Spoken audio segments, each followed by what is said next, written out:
Mod Squad Pro is a suite of audio and MIDI modulation devices that significantly enhance the capabilities of not only our own Mod Squad free set of devices, but also, of course, building on those included with Live, such as the familiar LFO. You can drag and drop the MFA Mod Squad Pro folder into any location in your user library that you see fit, as it includes both audio and MIDI effects. All of the devices come with Live 11 or older versions, but today we're going to focus on exploring the versions that work with Live 12's new modulation system. So I think it would be fun to start with our all-new LFOx Pro.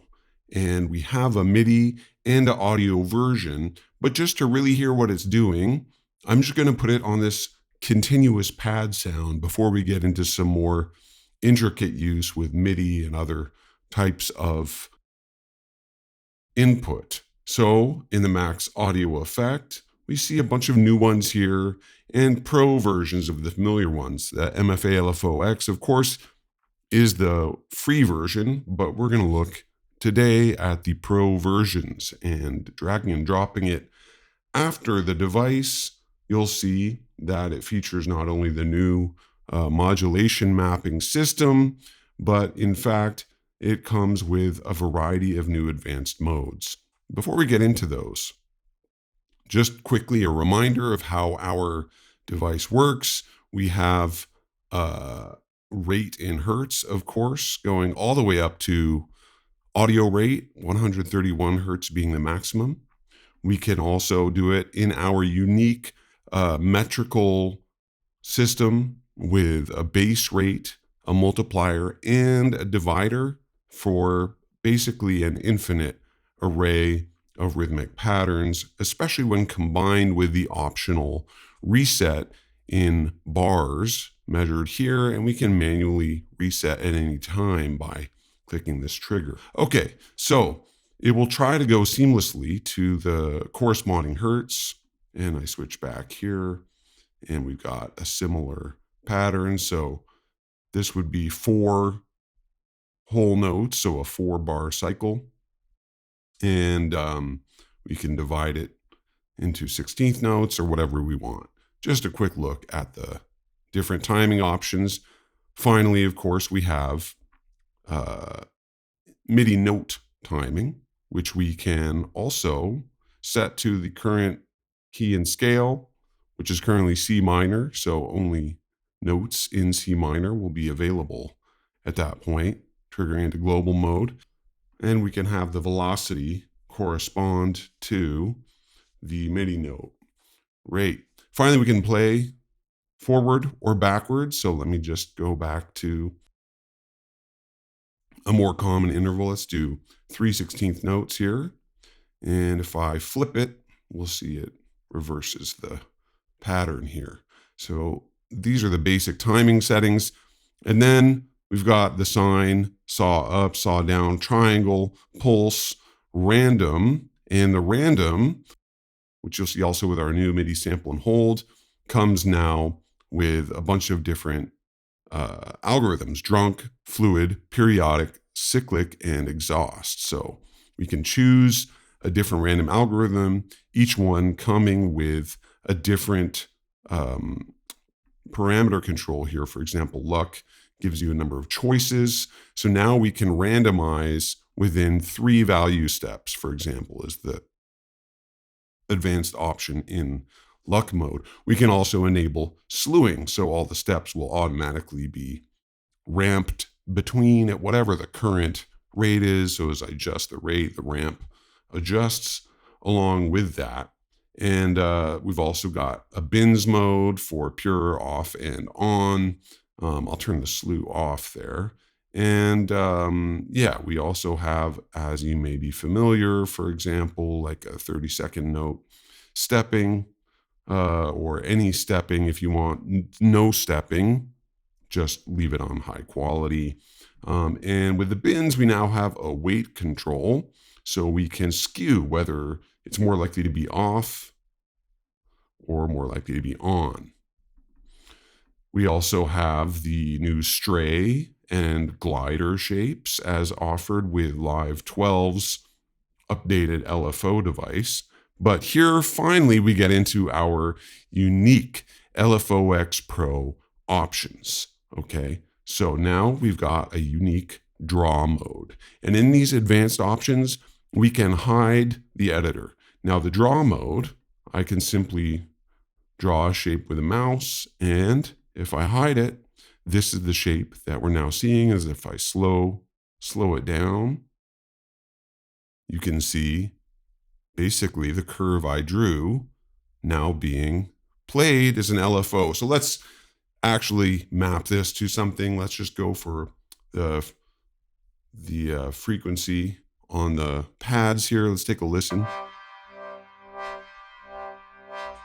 Nice. So it's a little fast. So let's go for 24/16 notes. And another thing that's nice here,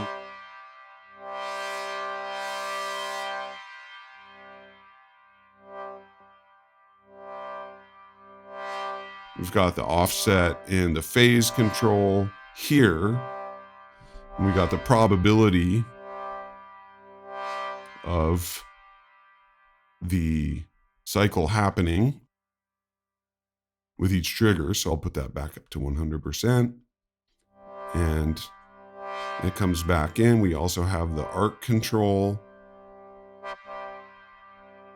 where we can sort of skew the pulse width of the LFO. We've also got smoothing. And another new feature, along with inverting the polarity and shifting the phase here, is we have a depth of not just 0 to 100, but 0 to 500. So we can expand the intensity of any LFO. But let's go back to the editor, right? And draw some more shapes. So you can draw any LFO shape you want right here. And of course, map it to multiple destinations on the track or anywhere in the set. So now the send A is going down along with the filter. So only the higher frequencies are being sent all the way to the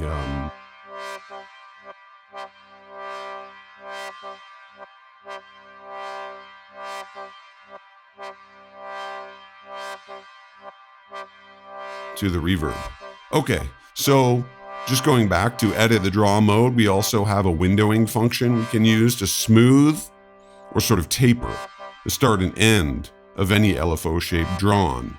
We can also clear the LFO shape and start over. And then that's quite a sharp jump at the end. So like, in fact, let me make it so that it starts way below and ends way above, right? So then there's gonna be sort of a sharp jump. And I'm gonna turn the smoothing off so it's a little more stark. And this is where we might want to impose that windowing to sort of smooth it out a bit. But we can also randomize a drawn envelope shape. And let's window that up. And it's a little rapid, so I'll set this to a whole note. And now if I hide this,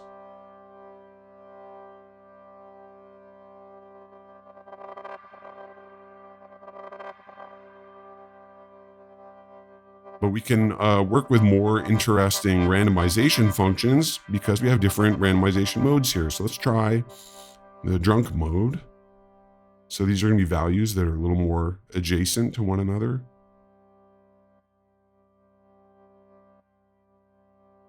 Okay, and fluid. This will provide a more sort of lyrical wandering from one side to the other. So let's make that like an 8-bar thing now. And the beauty of these is, you know, I can now sort of trace the contour of that, or just simply edit and redraw these shapes however I see fit, including doing some weird stuff like that.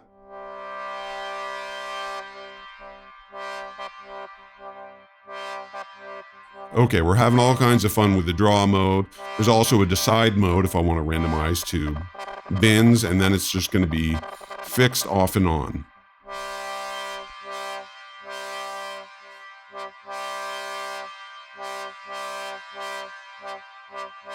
So this is the draw mode, okay? Pretty cool, pretty fun, yes? All right, let's clear it and switch to our next advanced LFOx Pro mode, which is lines. And lines might be familiar to you if you've used the shaper, but it offers some features the shaper does not. For example, with the grid on, if I am to randomize a shape, then the breakpoints will be quantized to the grid intervals. We also have the familiar option drag to impose Bezier curves, and we can also turn the grid off, and then we get a complexity factor for the randomization and get all these crazy shapes going on. And let me make sure that this is going at a proper rate. And yeah, let's just clear that, okay? And go back to the grid, and let's set it to like a 5 interval setup, and then I will randomize to that. And let's set it to like a 16th note, 5/16th note rate. But now what shaper does not offer is the ability to reset at an interval. So now this is going to reset in bars. So now you hear every bar, it restarts the shaper cycle. Pretty fun. I can also impose an arc.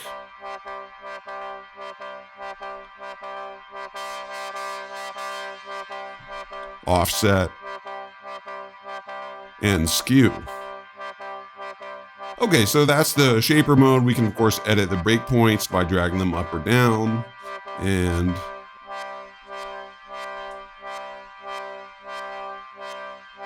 if you want to turn the grid off, then you can move the breakpoints more freely and then put the grid back on to snap it. So I'll clear that before we move on to our next advanced mode, which is our steps mode. So now we've got a step sequencer, which gives us 16 steps that I can draw in. And we can expand and contract the loop. We can determine whether the step sequencer rate is, in this case, 5/16th notes controlling the entire cycle, or the rate of each step. So now if I want it to advance at 16th notes, we can do this. So now we can randomize the values. We can increase the length of our pattern up to 64 steps. We can impose a slewing factor. And I'll turn that off to go back to the step mode, which we can also impose some smoothing. Okay, and then let's go and click the scramble button. So this is going to take the set of values that are already there and scramble them around. So it's not randomizing new values, it's taking the existing values and putting them in a new order. Let's go ahead and set this down to 8 steps, and we're going to play it in reverse.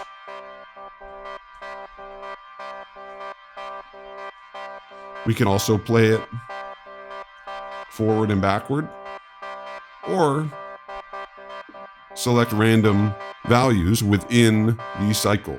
So I'm going to set the zoom down to 8, so we're focused in here a little better.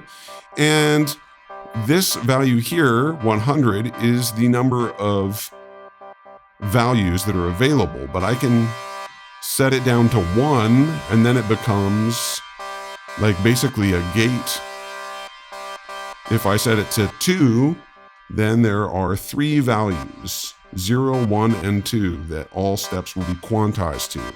So I could say, let's set it to 5 and randomize, and then everything will be quantized to distribution of modulation values divided by 5, or if I want to go into really fine increments, I can go all the way up to 1,000, and every step can be really sort of detailed. Okay, so hopefully you're beginning to see some of the power here as I switch back to the forward direction. And you can always hide the editor to view the result of your efforts. And again, go back and play with the rate. And we can do this in hertz.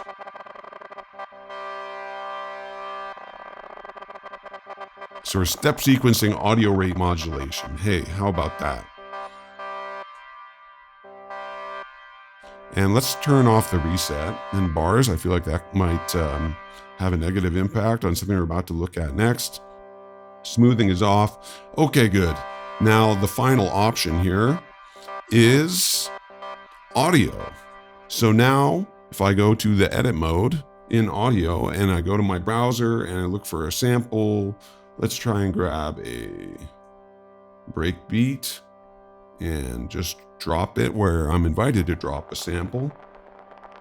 We're gonna get some crazy audio rate modulation because it's playing this incredibly fast. This breakbeat is being looped at 16th notes. So let's set it to a longer rate. And now this waveform is actually being harnessed as the modulation source. I'm gonna set the arc back to 0 so we can actually see what it's like, and and set this to like, 64 bars now. So we've taken this breakbeat sample, stretched it across 64 bars. We can also, of course, reverse it. How about that? You can add some jitter into the equation so it gets a little noisier.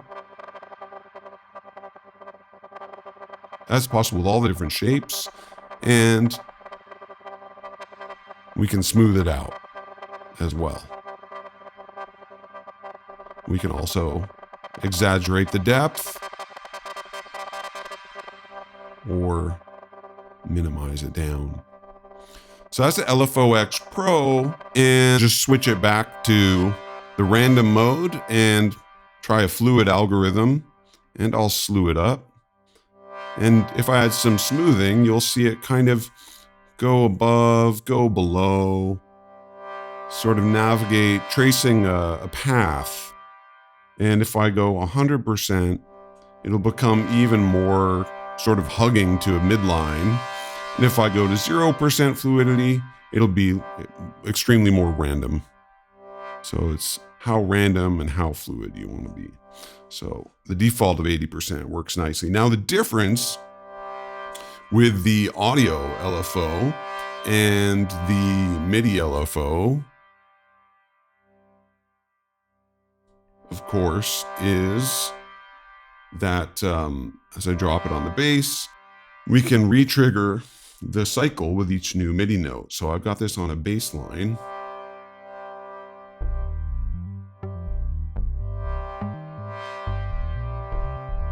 And I'll set it back to a 16th note cycle. And let's set it to a longer cycle. And you see each MIDI note is resetting the cycle. So we can reset with the MIDI note. And we've got a few other options here with the gate and side. So it's only going to generate modulation values.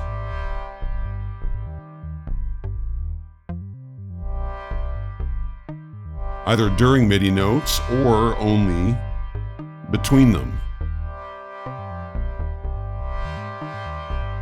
So as you can see, some very cool potential uses of this as I exaggerate the depth.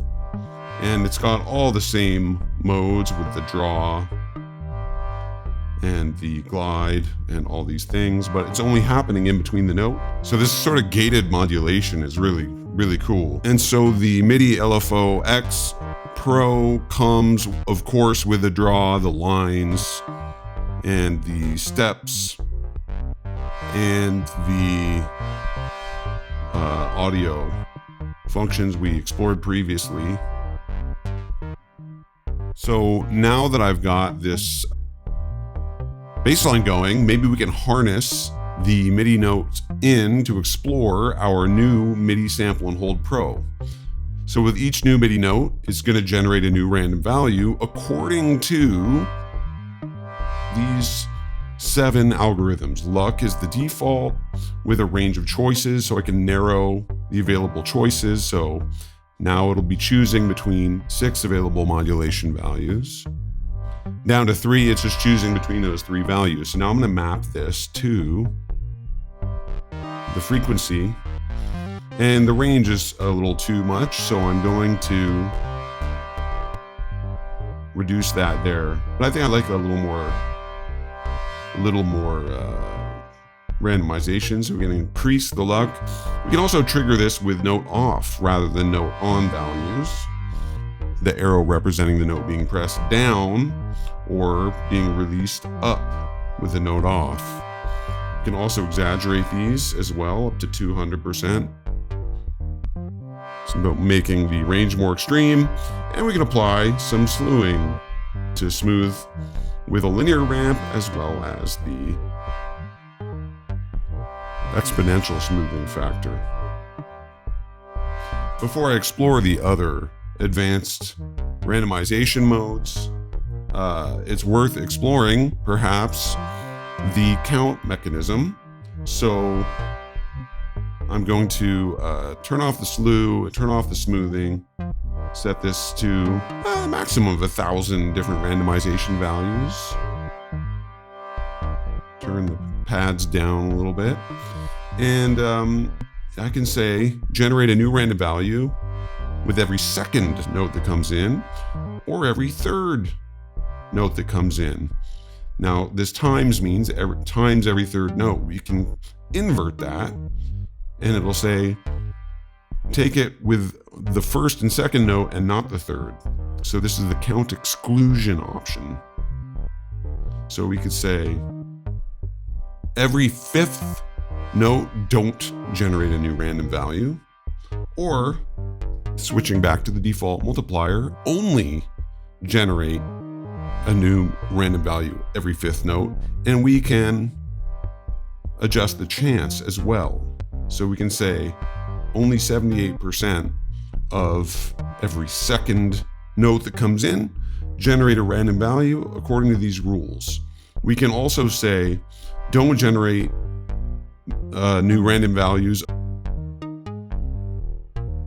below G4, so we can exclude ranges, so only generate random values within this pitch or velocity range. And then these are our delay settings, so we can offset the actual modulation by a base rate with a divider and a multiplier. At 0, there'll be none. So now I'm delaying the modulation by 2/16 notes with an optional millisecond value that can be added. So at 0, then we're just working with this millisecond addition value. Okay, so the other randomization algorithms, which you'll see replicated in some of the other Pro devices, again, we have a drunk, so it's going to hug more of a midline as it sort of stumbles around, and we can increase the inebriation factor here. So the stumbles get a little more extreme.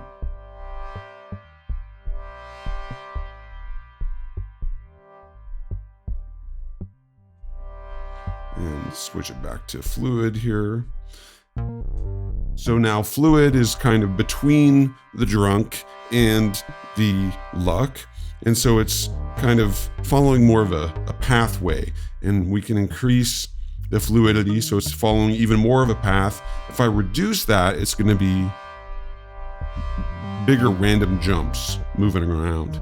And I should remember that We are at the 78.7% of the, there we go. Now it's every note generating these random values according to the fluidity settings. We've got a periodic mode, which is more likely to repeat recent values. An acyclic mode, which is set to never repeat previous values. Exhaust, which will exhaust all available random values before starting a new cycle, sort of resetting itself. And a decide mode, which is basically bins, which we can wait to be more likely off. And a little slew might help smooth it. Or more likely to be on. So less likely to be going to the minimum.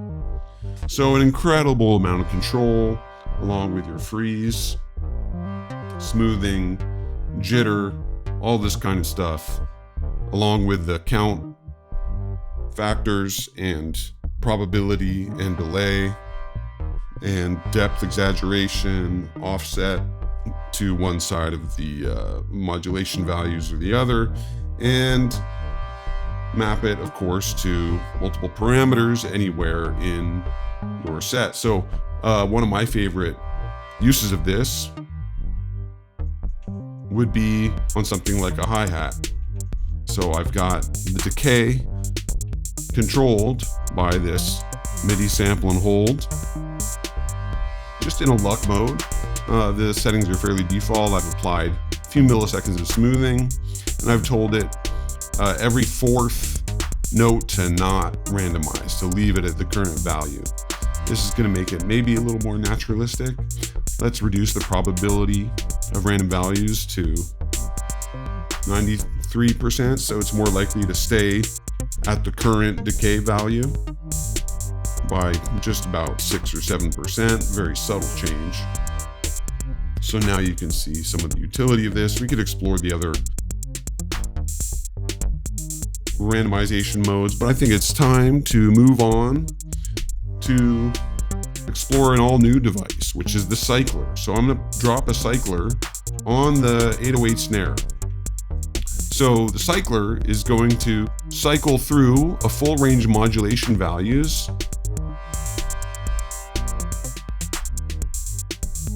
across this many MIDI triggers that come in. So let's map that to the pitch, so we can really hear it. It's a bit extreme. So every 8 snares, we're hearing it jump through these. And just to explore the MIDI clip briefly, there's a couple sort of probabilized notes here. So I'm just going to go ahead and deactivate those. So now it's really counting in a more logical way. Now, if I set it to 4, now then it will cycle through every 2 bars. And again, the modulation range, we can make it unipolar. So it's only going to go from the starting value up. We can also set it to a remote mode. But I'll go back to the mapping and set this to 0 because the remote control moved it around. And let's just make it bipolar, but like 23%.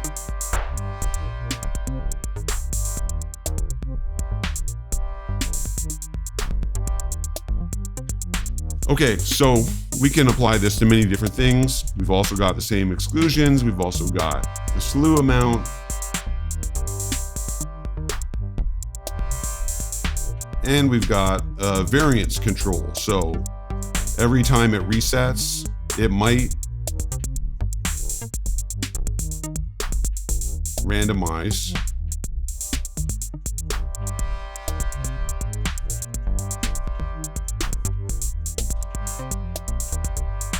It might randomize to a new length. Now let's put this on something more like the kicks. So we can see it climbing up. a little more interestingly with the variance. So it's counting upward. Each time it randomized from 4, I think, up to a maximum of 7. And if I turn that off, then all the kicks are pushing that snare pitch up. But we don't have to always count up. We can also count down by reversing the direction.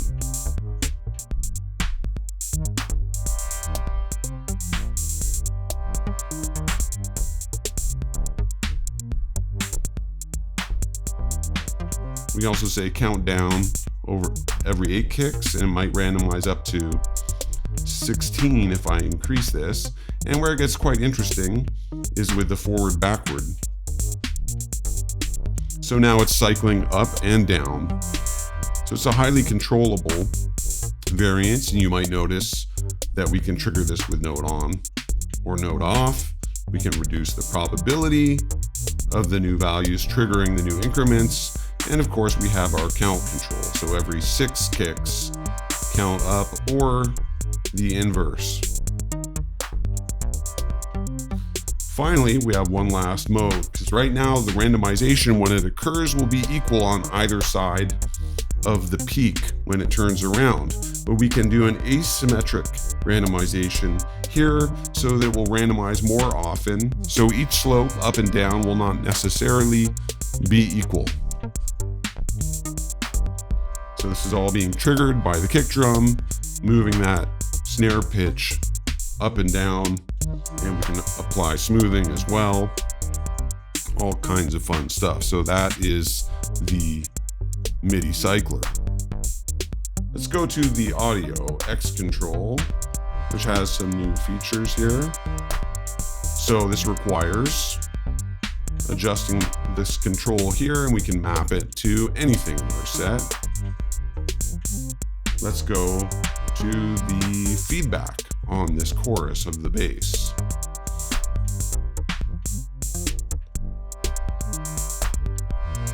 And we can have a slew, and we can enforce a snap so that every time I stop moving the dial, it'll snap back to, in this case, 13%.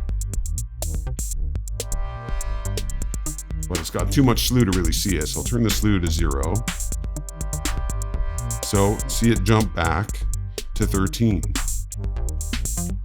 So I went all the way up, back to 13. So that's the snap function. And we can quantize the slew in metrical rates, and we have all this quantization option here. So now everything I do will be quantized in 16th note steps with a division and a multiplier. So you can make sure the jumps are happening at some sort of metric interval, and you can turn the smoothing off completely. I'll turn the divisions down so you can see these are now happening in 3 16th note jumps, and we can offset, basically delay the output, which I don't know if that's worth getting into. We can impose a little jitter, and let's try the linear smoothing here, which could be fun for a lot of different settings. Similarly, we can look at the new manual Sample and Hold Pro, which allows us to generate random values manually, which could be mapped to a key on your keyboard or to a MIDI controller. So now, whenever I hit the U button, it's generating a new random value here, and these can be quantized to a metrical rate. So let's say I only want the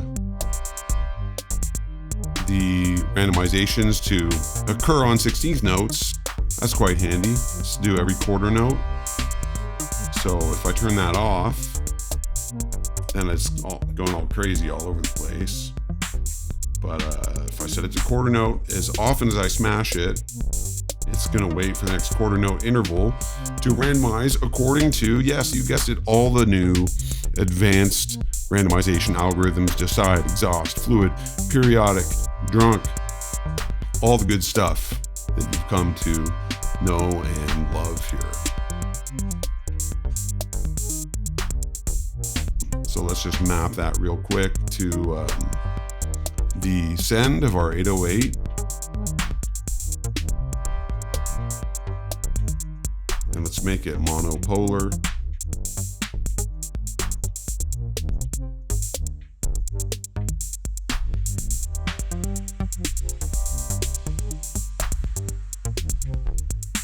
So that's not necessarily something I would want to do in practice, but there you go. And you can, of course, map to up to 8 destinations, remote or modulation control.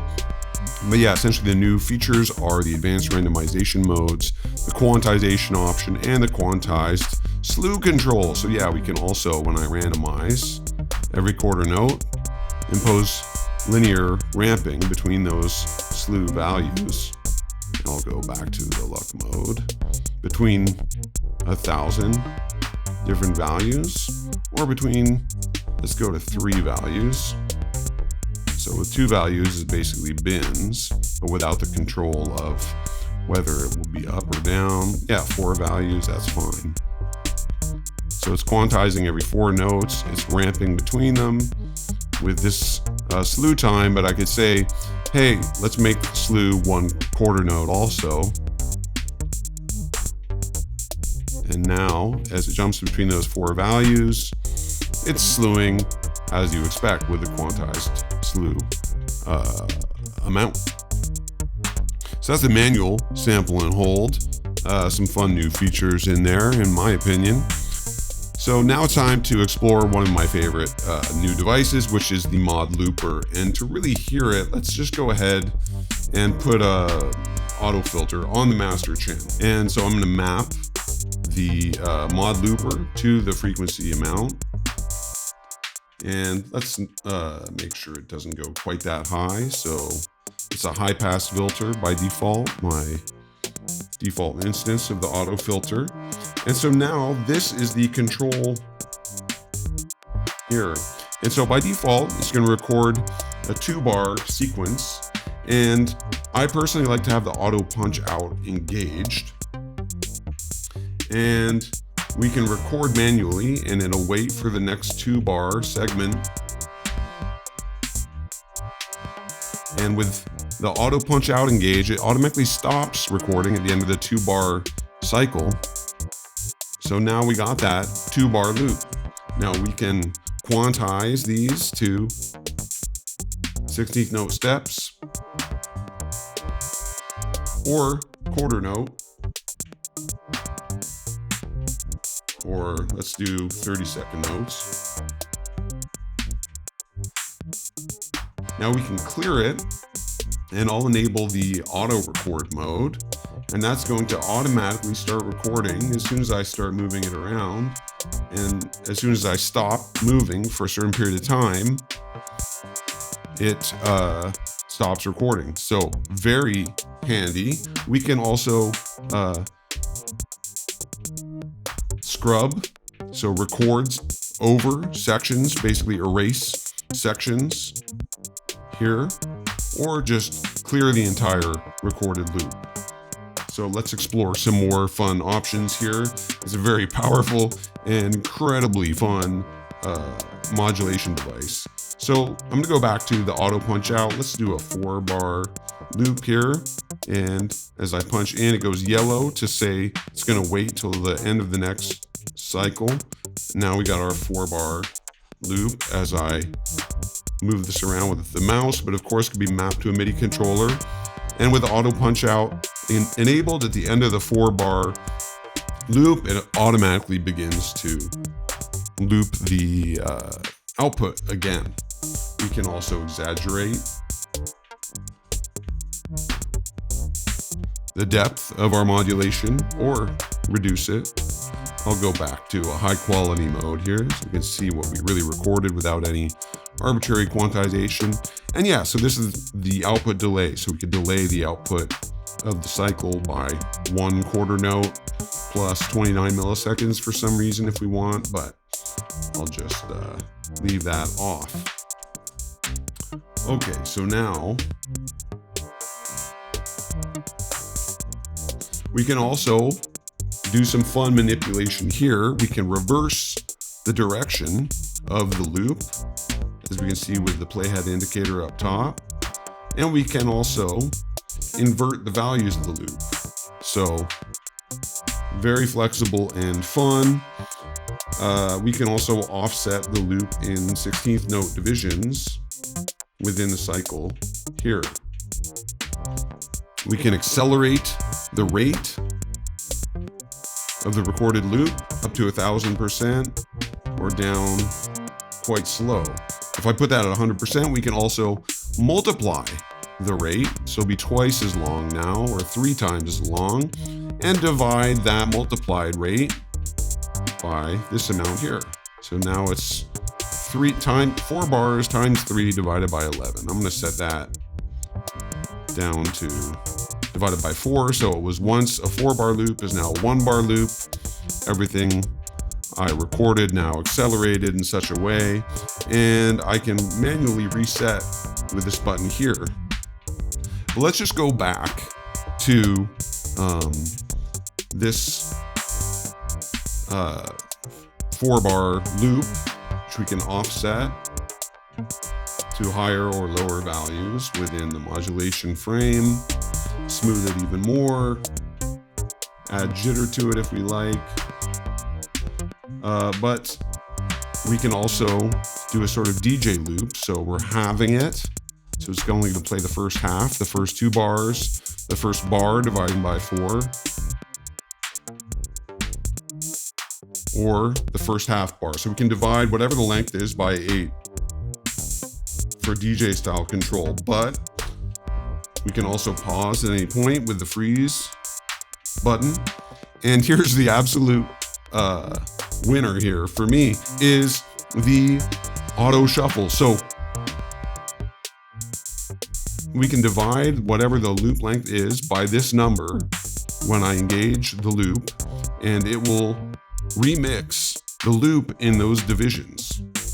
I might add a little smoothing there because some of the jumps could be a bit abrupt. So now it's remixing this loop that was recorded. Now we also have some experimental modes here. Basically the manual mode, which we can quantize the record start. And so now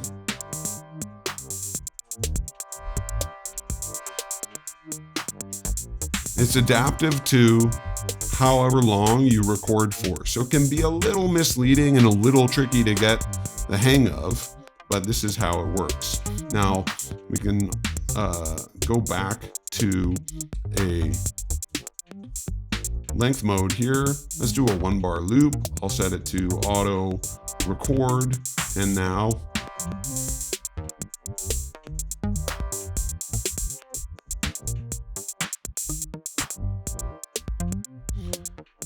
it's not appearing regularly because when I switch back to the fixed length, the auto shuffle is on. And what's really cool with auto shuffle is you can record non-linear looping, just like RX Looper. So if you've used RX Looper device, which is a powerful MIDI looper with many of these same features, you might remember how the shuffle works and that you can record in shuffle mode. So it's going to record your snippets in a non-linear way. We can also move the divisions around, put it to asynchronous divisions, or just chop our 1-bar loop into quarter note segments, which are being reshuffled around. So it's incredibly powerful. And of course we can map remotely up to 8 different destinations, and we can go to a new index. So if I like this loop, I can advance to index 2 here.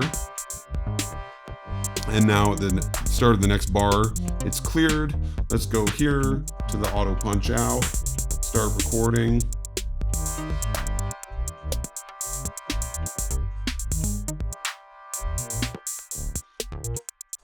So I wasn't super happy with how that went, so let's try it again. So red indicates actually recording.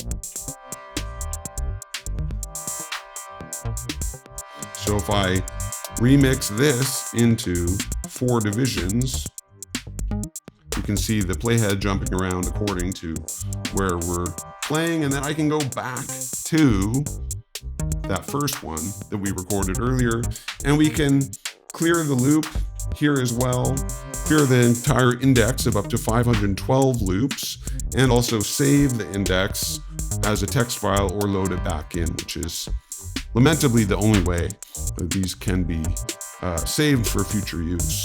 But it's an incredibly powerful modulation device, and I'd be remiss not to show our final new device, which is the X-Combine. And now what we have here is 3 dials, up to 3 dials. I can enable the third one here. And so now I'm going to map this LFOx Pro to this X-Combine. And then let's go to the bass, and I will map also this Sample and Hold Pro to the next control dial here. Okay. And now let's go to something a little more stark. Let's go to, for example, let's do the Cycler Pro. Now let's do the open hat randomization. So I'll go and map that to the third and final destination here. And maybe I'll set it to 50% here because it's modulating up and down. So I'll get a little bit more of a useful factor. And so now we can perform mathematical functions. So currently, this modulation source is multiplying this one, and then let's add this one to here. So now we're combining these different modulation sources. I can subtract and then divide. You end up with all kinds of different modulation shapes, which I could then quantize the output of and smooth.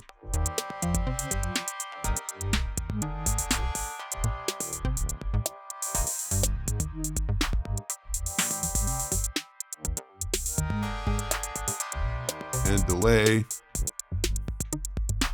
And I can adjust the overall depth of the resulting modulation, but I can also adjust the depth of the individual inputs and just experiment with the different mathematical functions. I can exaggerate this input. And let's, of course, map it to one of our destinations here. Let's go to something like, let's map it to the pitch. It's going to be going all crazy. And so we might want to constrain that range, 75 to 25%. So it's going a little wild there. And, you know, I'm just trying to map these to values that you can hear. These are by no means prescriptive. And really, the name of the game with the Mod Squad Pro is just expanding the possibilities for dynamic control and modulation of any parameters you wish anywhere throughout a set in a way that embeds relationships between otherwise unrelated sounds, creating more compelling and engaging arrangements for the listener, for real-time performance, for installation work, and of course in the studio as well. So the audio cycler I could put on the drums, and this is also counting cycles the same way, but with a sensitivity threshold. We also have the Audio Sample and Hold Pro with a similar sensitivity, and it's got all the advanced randomization modes. We've got the different directions with the randomization of the increments here on the audio cycler. Again, all mappable, modulatable to up to 8 dimensions anywhere in a set. And these come along with all of the modulators you already know and love from our Mod Squad free, like the pitch tracker. And so X-Control Pro, X-Combine, those are both audio only. And also the MIDI X-Control Pro offers a little more option, which is that we can only trigger new values with note on messages or note off messages, which can be within these exclusion ranges. Here we've got the same snapping and quantizable slew as you saw in the audio X-Control Pro. And so that does it for Mod Squad Pro. I hope this has inspired you with some ideas of new ways you can breathe new life into your arrangements with all kinds of audio control.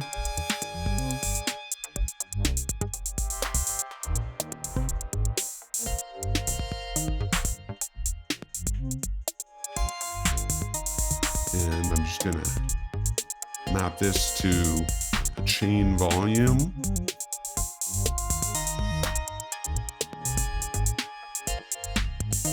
Just mapping that randomization to the pad volume. Give it a little slew.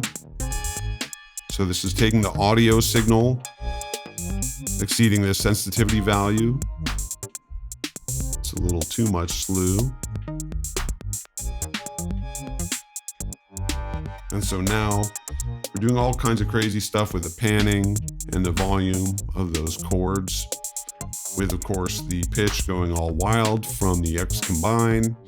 So it's basically an endless array of possibilities awaiting you for creative deployment on stage or in the studio, with all the advanced modes of the MIDI sample and hold, of the LFO Pro, with the steps and audio control and all the different modes available to basically modulate everything in your set any possible way.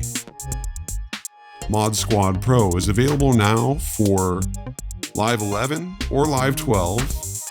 Again, all the devices are available with legacy Live 11 compatible versions, or Live 12 if you want to use the new modulation feature, now available at manifest.audio.